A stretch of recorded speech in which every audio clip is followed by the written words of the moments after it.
मित्रों, भगवत चर्चा में एक बार फिर आप सबका स्वागत है। हम लोग भगवत गीता के 9वें अध्याय राजविद्या राजगुह पे चर्चा कर रहे हैं। इसके 31 श्लोकों तक हमने चर्चा किया। पिछले 2 श्लोकों में भगवान श्री कृष्ण ने कहा था कि 7 प्रकार के, इशारा किया है कि 7 प्रकार के व्यक्ति मेरी भक्ति कर सकते हैं, वे अधिकारी हैं।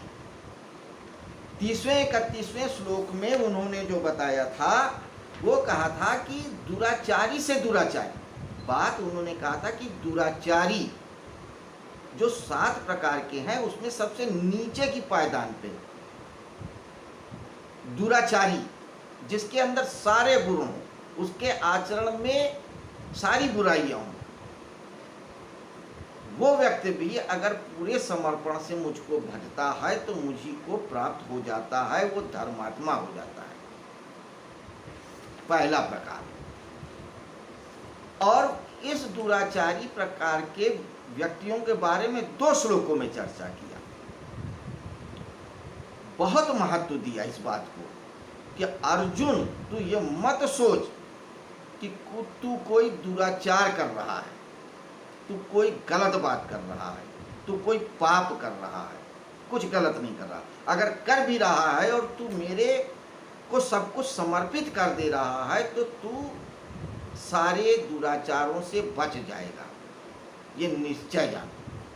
अब अगले श्लोक में 32वें श्लोक में उन्होंने और प्रकार के बताए हैं। 4 प्रकार के लोगों को बताया है कि ये 4 प्रकार के लोग भी मेरे अधिकारी हो सकते हैं भक्ति के। वे कौन कौन से, आइए पहले श्लोक देखते हैं, फिर चर्चा करके समझेंगे कि वे 4 लोग कौन हैं। तो 4 और 1 पिछले श्लोकों में, 5 और 2 की चर्चा अगले श्लोक में किया है।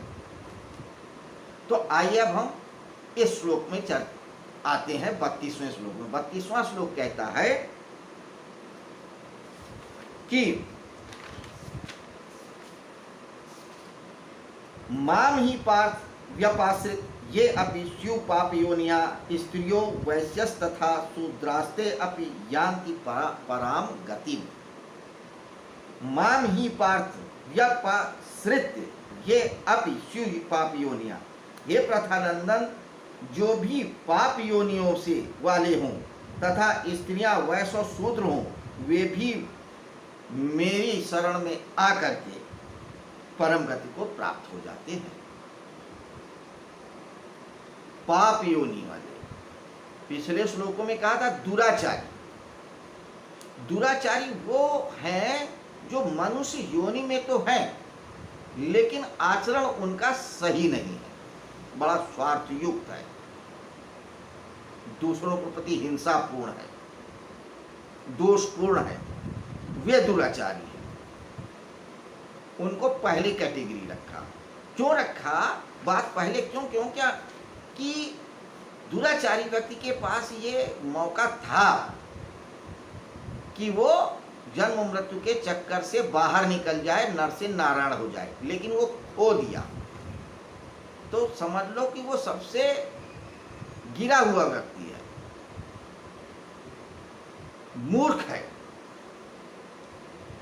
अब दूसरी श्रेणी बताते पाप योनियों की। पाप योनियों वाले वो हैं कि जो कि ठीक है, जिन्होंने गलती किया और मनुष्य की योनियों से नीचे चले गए। एक्चुअली सनातन धर्म की अवधारणा ऐसी है कि मनुष्य योनि एक चौराहा है या बीच में है। बहुत सारी योनियां मनुष्य योनि से ऊपर की श्रेणी में कही जाती हैं और कुछ योनियां नीचे की श्रेणी में होती हैं। तो जिनके अच्छे कर्म होते हैं, जो शुभ कर्म होते हैं, जो आनंद और सुख का अनुभव करते हैं, वे उच्च श्रेणी की योनियां हैं। जैसे देवता हैं, यक्ष हैं, गंधर्व हैं और उसके ऊपर की योनियां हैं, बड़े बड़े देवता हैं। मनुष्य सिर्फ बीच में, सिर्फ एक मनुष्य। और उसके नीचे जो योनियां हैं वो पाप योनि हैं, जैसे भूत हैं, प्रेत हैं, पिशाच हैं, पशु हैं। और बाकी सीप, कीट, इस प्रकार के सर्प वगैरह हैं, बहुत सारी योनियां हैं। तो ये सब पाप योनियों वाले, जिन्होंने किसी जन्म में, मनुष्य जन्म में या किसी और जन्मों में अच्छे कर्म नहीं लिए, इसलिए मनुष्य की योनि से नीचे चले गए। तो कहते हैं उनके पास भी कोई स्वतंत्रता नहीं है मनुष्य की तरह से कर्म करने की। कर्म, अकर्म और सकर्म करने की उनके पास स्वतंत्रता नहीं है। वो सिर्फ भोग सकते हैं जो उनको प्रकृति ने दिया है। अगर पाप योनि में है, प्रेत योनि में है, तो बस दुख भोगते रहें। और उस योनि में जो है उसी, अगर अंधकार है तो अंधकार पी के रहें, अगर कुछ विष्ठा है तो विष्ठा खा के रहें। पशु योनि में, सरी सर्प योनियों में है तो उन योनि में सिर्फ वो पैदा हो जाएं, बड़े हो जाएं, खाएं पिएं और मलमूत्र त्याग करें और मृत्यु को प्राप्त हो जाएं। उनके पास कर्तव्य या कर्म करने की स्वतंत्रता नहीं है जो मनुष्य के पास है। लेकिन कृष्ण यहाँ पे कह रहे हैं कि ऐसे व्यक्ति जिनके चारों तरफ से बंधन है, कोई करने की स्वतंत्रता नहीं है, लेकिन अगर भाव से मुझको स्मरण करते हैं तो मुझको प्राप्त हो जाते हैं। तो महाभारत और रामायण की कथाओं में ऐसी बहुत सी घटनाएं हैं। अब जटायु क्या है? पक्षी था, पाप योनि ही कहा जाए, लेकिन उसके मन में भगवान के प्रति, सत्य के प्रति प्रेम था, मुक्त हो गया। तो बहुत सारे ऐसे प्राणी हैं जो पाप योनि में हैं, लेकिन वो मुक्त हो जाते हैं अगर भाव उनके शुद्ध हो, समर्पण पूर्ण हो तो दूसरी कैटेगरी पाप योनि की है। अब 3 और बता रहे हैं इस श्लोक में। क्या कहते हैं? स्त्री, वैश्य तथा शूद्र। मनुष्य को 4 वर्णों में बांटा है समाज में, हमारे मनुष्यों ने, ब्राह्मण, क्षत्रिय, वैश्य और शूद्र। अब आप देखिए इस कैटेगराइजेशन में 3 वर्ण तो लिए, वैश्य, शूद्र और स्त्री, नहीं, 4 वर्णों में से 2 लिए, वैश्य और शूद्र, ब्राह्मण और क्षत्रिय नहीं लिया। तीसरा वर्ग एक लिया स्त्री। ब्राह्मण, क्षत्रिय, वैश्य और शूद्र तो स्त्री भी होती है, ऐसा नहीं है कि स्त्री ब्राह्मण नहीं होती। ब्राह्मण कुल में है तो वो भी ब्राह्मण है, क्षत्रिय कुल में है तो वो भी क्षत्रिय है, लेकिन स्त्री की बात अलग से कह रहे हैं, वजह है कुछ। 4 वर्णों में 2 वर्णों की बात यहाँ कह रहे हैं और 2 वर्णों की बात अगले श्लोक में कह रहे हैं। तो यहाँ पे 2 जो कैटेगरी अलग से किया, एक पाप योनि की, वो कर्मों के हिसाब से जो पिछले जन्मों में करके आए हैं और भोग रहे हैं उनके लिए। दूसरी स्त्री की बात कर रहे हैं। तो यहाँ पे स्त्री का तात्पर्य एक रूप विशेष से नहीं है, एक देह विशेष से नहीं है। यहाँ पे स्त्री का तात्पर्य स्त्रियोचित मानसिकता से लेना चाहिए।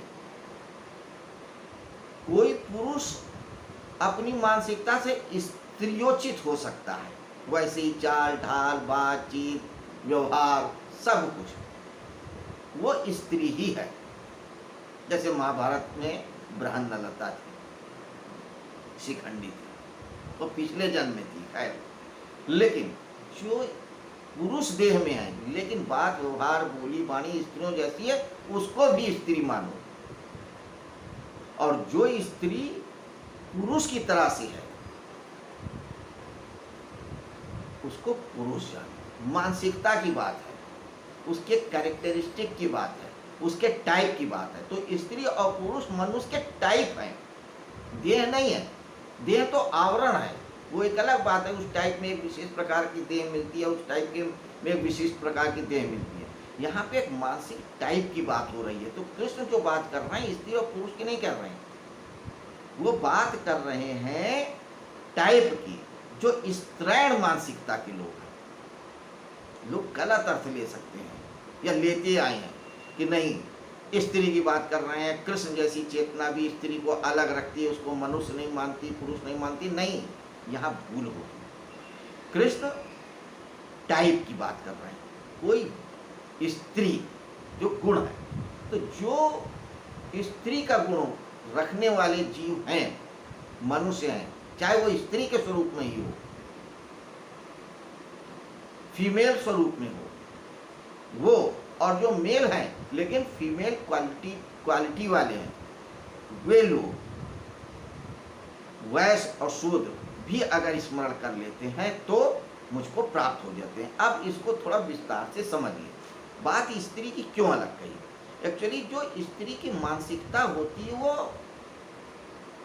धैर्य की होती है, इंतजार की होती है, और समर्पण उनका स्वाभाविक स्वभाव होता है। लेकिन उनका समर्पण अधिकांशता स्त्रियों का अपने प्रेमी, परिवार और पति के लिए होता है।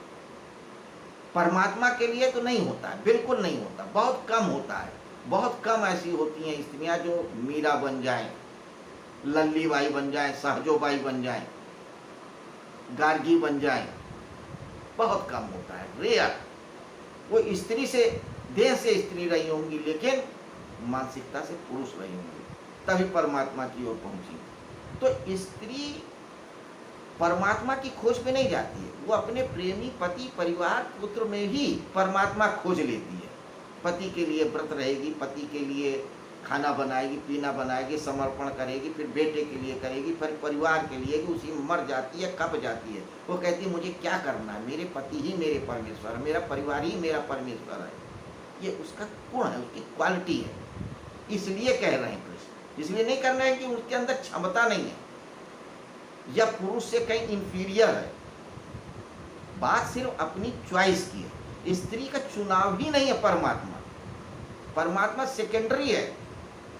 अगर किसी स्त्री का पति बीमार हो तो वो मंदिर जाके पूजा नहीं करेगी। मंदिर अगर जाए भी तो इसलिए जाएगी कि प्रार्थना कर सके ताकि पति या बेटा स्वस्थ हो सके, वो सकुशल रह सके।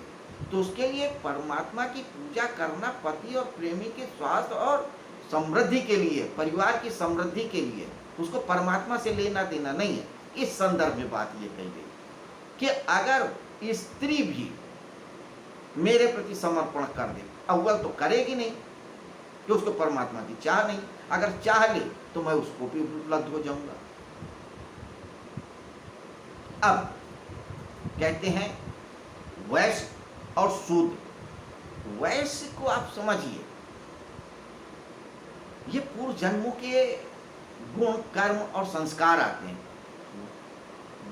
शूद्र और वैश्य में आप समझिए, शूद्र क्या होता है, देह में जीता, शरीर पे जीता, भौतिकवादी होता है। वो जीवन को तुरंत का समझता है, वो बहुत ज्ञान के चक्कर में नहीं होता है, बहुत पर अध्ययन मनन के चक्कर में नहीं होता है।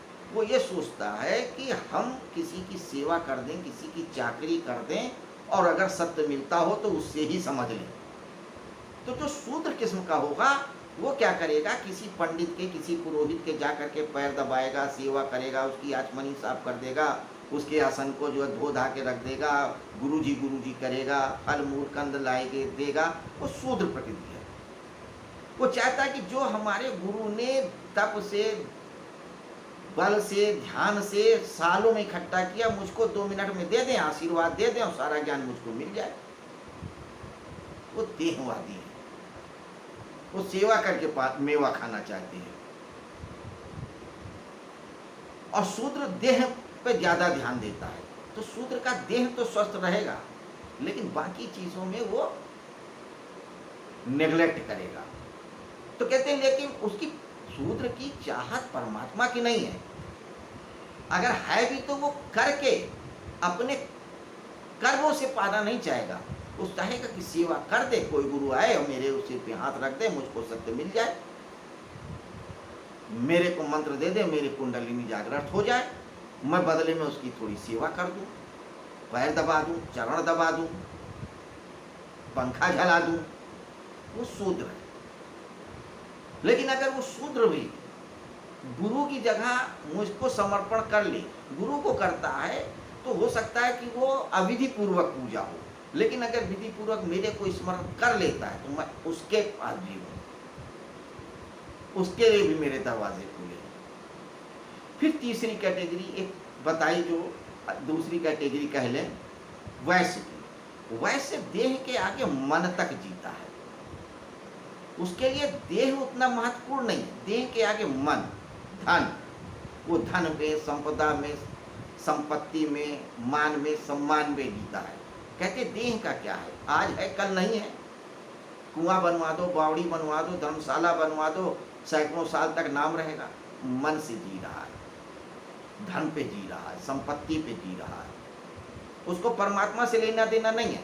वो कुआं और बावड़ी इसलिए नहीं बना रहा है कि उसे परमात्मा चाहिए, वो इसलिए बना रहा है कि उसका नाम युगों युग तक चले। थोड़ा विस्तार हो गया, देह के थोड़ा आगे हो गया। वो दान दे रहा है या लोगों को जिमा रहा है तो परमात्मा की चाह में नहीं है, वो अपना नाम कमाना चाहता है, अपना स्वार्थ सिद्ध करना चाहता है। वो बनिया है, जो ऐसा करे वही बनिया, उसको बनिया कहा है। गुप्ता, गर्भ, कंसल ये सब लगाने से बनिया नहीं हो जाता। बनिया प्रवृत्ति का नाम है, शूद्र प्रवृत्ति का नाम है, स्त्री प्रवृत्ति का नाम है, टाइप की बात है, कैरेक्टरिस्टिक की बात है। तो वैसे भी अगर मेरे को समर्पित करता है, फल फूल पत्ती जो कुछ भी है मन से, तो मैं उसका हो जाता हूं। तो ये कृष्ण मन को जानते हैं, मन की कीमिया को घोट के आए हैं, एक एक रग रेशे को जानते हैं। मनोवैज्ञानिकों के मनोवैज्ञानिक हैं, इसलिए वो कह रहे हैं कि इतने प्रकार के टाइप तो हैं, ये 5 प्रकार के हो। तो दुराचारी हो गया, एक स्त्री मानसिकता वाले हो गए कैरेक्टरिस्टिक वाले, कुछ शूद्र कैरेक्टरिस्टिक वाले हो गए, कुछ वैसे बनिया कैरेक्टरिस्टिक वाले हो गए। ये सभी अगर मुझको भज लें तो मैं उनका हो जाऊंगा। तो ये 5 प्रकार के लोग हैं, ये सब मुझको भज के प्राप्त हो जाते हैं। 2 और प्रकार के लोगों की चर्चा किया है, वो अगले श्लोक में है।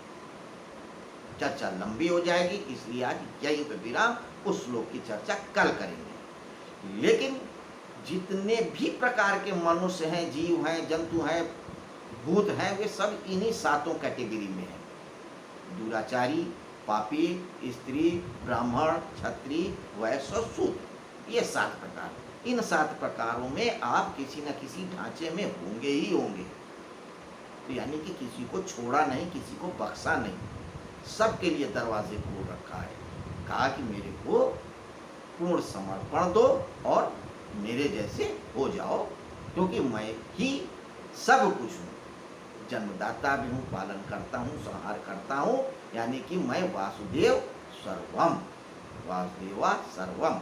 तो यही राज की बात है, यही पूज की बात है, यही सबसे सरल बात है।